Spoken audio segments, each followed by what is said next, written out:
안녕하세요. 세상만사 이런저런 별일이 많다지만 저 같은 경우도 있을까 싶어서 이렇게 사연 보내봅니다. 막상 정말 어떤 말부터 시작해야 될지 모르겠네요. 일단 먼저 제 이야기하자면 저는 올해 30대 초반의 남자입니다. 제 나이대의 남자가 그렇듯 저도 정말 진지하게 결혼하고 싶었고 그렇게 결혼 전제로 만나던 여자 있었습니다. 그녀 친구의 소개받아서 만났던 여자였고 그 여자친구와 3년 정도 연애했습니다. 3년의 연애 기간 동안 사귀면서 초반에는 순탄하지만 않았는데 연애하는 동안에 한번 헤어진 적도 있었습니다. 여친이 저를 만날 때 취준생이었죠. 취업을 정말 하고 싶어 했으나 그때마다 낙방하여 1년 동안의 기간 동안 히스테리가 너무 심하였습니다. 자신이 낙방하여 화가 나는 부분에 대한 것들 저에게 화내고 욕성하며 풀었거든요. 저도 처음에 어느 정도 이해하고 받아줬습니다. 오죽하면 낙방하는 날만 되면 제가 눈치 너무 보고 있던 게 느껴졌는지 여친이 저한테 우리 그냥 잠시 동안 서로 각자의 시간 좀 가져보자며 저랑 어울릴 시간 동안 지금 일에 집중해서 취업부터 해야 할 것 같다며 서로 그렇게 헤어졌었습니다. 그만큼 여친이 성격이 좀 있는 편이었습니다. 그렇게 여친과 헤어진 지 얼마 지나지 않아 여친이 대기업에 취직하게 되었고 취직하자마자 저한테 연락 와서 그동안 자기 때문에 정말 미안했다며 밥 한번 같이 먹고 싶다라는 말에 다시 만나게 되었습니다. 그리고 취직한 이후로 2년의 기간 동안 사실 별 문제 없었습니다. 여전히 여친의 성격적인 부분으로 인해 문제가 좀 있었으나 본인이 취업하면서 자존감을 회복했는지 화가 나면 여전히 성격이 나오긴 했지만 웬만해서는 화를 내지는 않더라고요.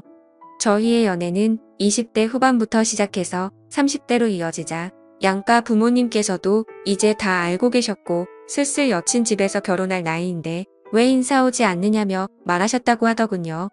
제가 아직 능력이 부족해서 집을 살 형편이 안 되어 말 못 꺼냈다고 말하니 여친이 저보고 사회초년생 주제에 무슨 집이냐며 다 늙어서 결혼할 거야 라는 말에 저도 납득하고 인사드리러 갔습니다.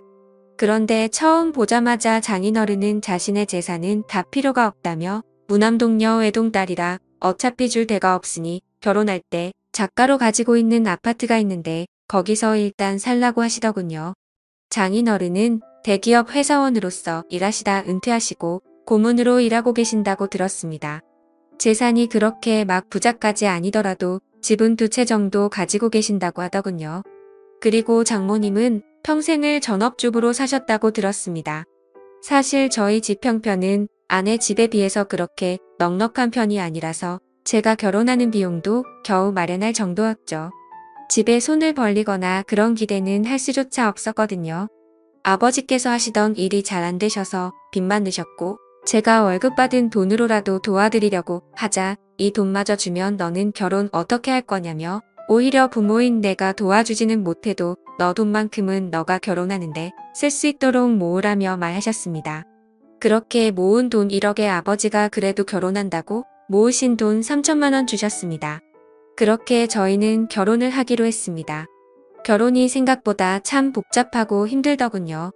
아내와 저는 결혼 예식장부터 예물 신혼여행까지 많이 다니며 알아보는 과정 중에 의견 차이로 사소한 다툼이 좀 많았습니다. 순간 결혼식 준비하다가 헤어진다는 커플들이 이해가 되더라고요. 저는 최대한 아껴서 미래를 준비하려는 저와 다르게 한 번뿐인데 최대한 성대하게 하고 싶은 아내 때문에 정말 많이 싸웠습니다. 그래도 어찌어찌 이야기 진행하여 결혼식 전날 자기는 친구들이랑 결혼 전에 밥도 사주고 놀고 오겠다고 말하며 저보고는 총각 파티 하러 가라고 하더군요. 알겠다 하고 갔지만 저희 친구들도 제대로 노는 친구들이 없었기에 그냥 적당히 1차 식사 2차 호프집에서 간단히 술 한잔하고 자정이 되기 전에 집에 들어왔습니다. 그리고 아내에게 전화를 걸어보니 전화를 안 받더군요. 한참 연락하니 그제서야 시끄러운 곳에서 전화 받으며 오늘 같은 날 적어도 마음 편히 놀게 해줘야 하는 거 아니냐며 왜 이리 계속 연락하냐며 성질을 내더군요. 언제 들어갈 거냐는 말에 술이 취한 목소리로 놀 만큼 놀다 갈 거라며 걱정 말하면서 끊더군요. 밤이 늦어질수록 그런 게 신경 쓰이기도 했으나 그 뒤로 연락도 안 받고 결국 저도 포기하고 잠자리에 들었습니다. 다음날 식장에서 아내는 밤새고 온 건지 연신 피곤한 모습으로 있었고 마음속으로는 정신 없던 결혼식 마치고 부랴부랴 유럽행 비행기로 올랐습니다. 저희 그 후에도 신혼기간 동안 많이 다퉜습니다. 전날 뭐 하느라 계속 연락 안 되었냐, 어디에 있었냐는 제 질문에 친구들끼리 있는 거 뻔히 알면서 왜 그런 질문하냐고 성질만 내는 아내와 다퉜었죠. 결국 해외까지 와서 이렇게 싸우는 건 아니다 싶어서 그냥 제가 사과했습니다. 화내서 미안한데 어느 남편이 아내가 결혼식 전날 연락도 안 되고 밤에 노는 게 기분 좋겠냐고 화 풀고 좋게 지내자고 했습니다. 남은 기간은 나쁘지 않게 보냈고요. 그렇게 신혼여행 마치고 돌아왔는데 아내가 갑자기 임신이라더군요. 저는 그때부터 기뻐하는 마음커녕 계속 불길한 생각이 들더군요. 정말 내 아이가 맞는 걸까라는 생각이 계속 들었습니다. 계속 찜찜하게 연락이 안 되던 결혼식 전날이 떠올랐지만 아내한테 그런 걸 표현할 수 없었죠. 아내는 임신한 걸 가지고 대단한 유세처럼 저에게 다시 히스테리를 부리며 입덧으로 인해 저를 그냥 노예처럼 부리려고 했고 저는 그런 아내에게 맞춰주면서도 마음속의 불안감 때문에 점점 저도 미쳐버릴 것 같더군요. 결국 이 찜찜한 불안감 때문에 아내의 뒷조사를 하기 시작했습니다.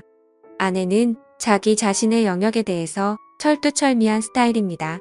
자기 물건 건드리는 것도 싫어했고 자신의 폰 보는 것도 싫어했기에 항상 폰에 비밀번호가 걸려 있었고 그걸 알아내기 위해 정말 티 안 나게 한 달 넘게 곁눈질로 봐서 알아냈고 아내는 잠기가 밝은 편이라 제가 잠자는 도중에 조금만 움직여도 깨는 편이었습니다.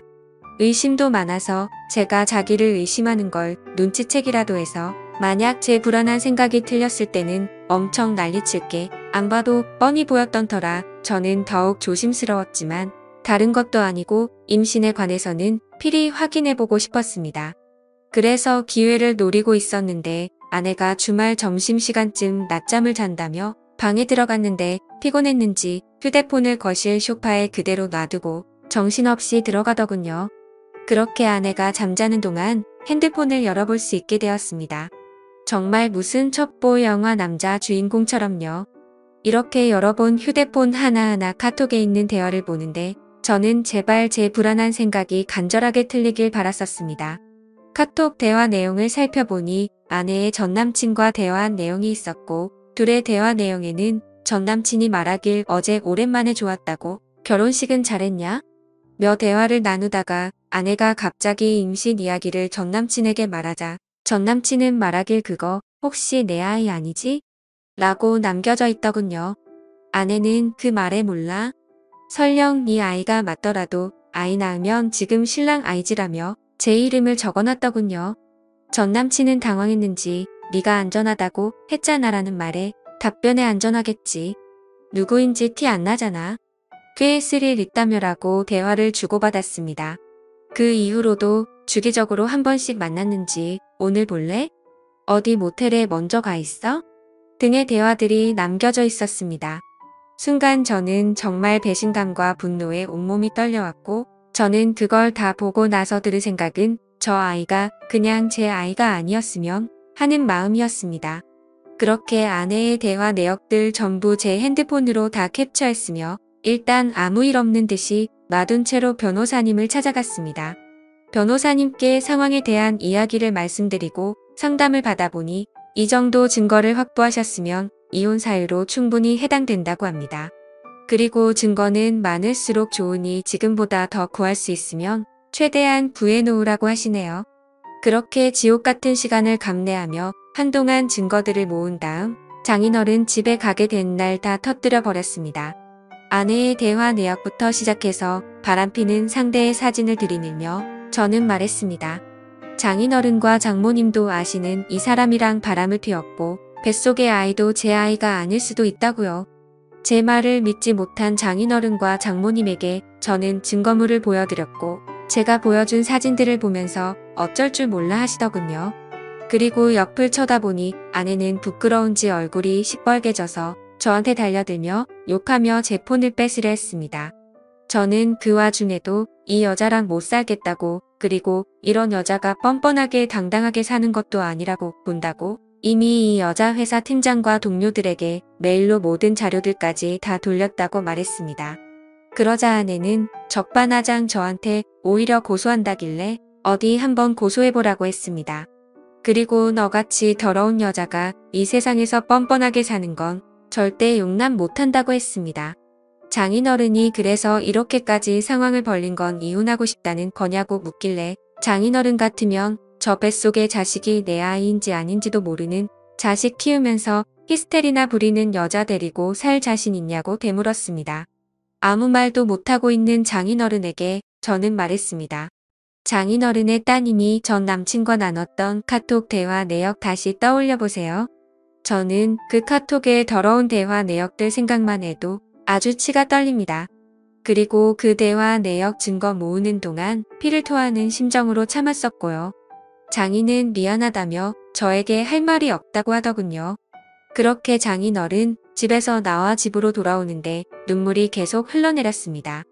속은 시원했지만 그동안 이 여자를 사랑했던 제 자신이 너무 한심하고 밉더군요. 그렇게 저희는 이혼 절차에 들어갔고 위자료와 상간남 위자료까지 다 받았습니다.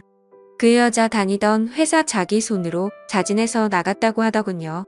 이미 회사 쪽도 다 알려져서 다닐 수도 없었겠지만요. 그 후 아이를 출산했다고 장모님께 연락 왔길래 친자 확인을 해보고 만약 맞다면 양육비 부분에 대해서 다시 연락 준다고 하네요. 전화 끊는 순간 제 아이였을 거라 생각하고 아내에게 노예처럼 살며 사다 바친 음식들이나 제 생활들이 어렴풋이 떠오르더군요. 아무튼 그렇게 아이의 머리카락을 채취하여 저와의 친자 관계를 확인하였습니다. 며칠 후 친자 검사 결과서를 보고 한참 어이없이 웃었습니다. 제 아이가 아니었던 거죠. 저는 그래도 한때 사랑했던 그 여자에게 문자로 말했습니다. 이제 전남친이라는 자식에게 찾아가서 돈 달라고 하라고. 이제 2번 다시는 나 찾지도 연락할 생각도 하지 말라고 욕을 잔뜩 적어서 보냈습니다. 그렇게 시간이 흘러 그 일이 있었던 지도 벌써 3년이 지났네요. 요즘 유튜브 채널에서 여러 가지 사연들을 보면서도 문득 그때 생각이 들어서 감정이입이 제대로 되더라고요. 결론적으로는 그 이후로 결혼 안 하고 살아가는 게 잘하고 있는 것 같다는 생각이 드네요. 지금까지 제 사연을 들어주셔서 감사드려요.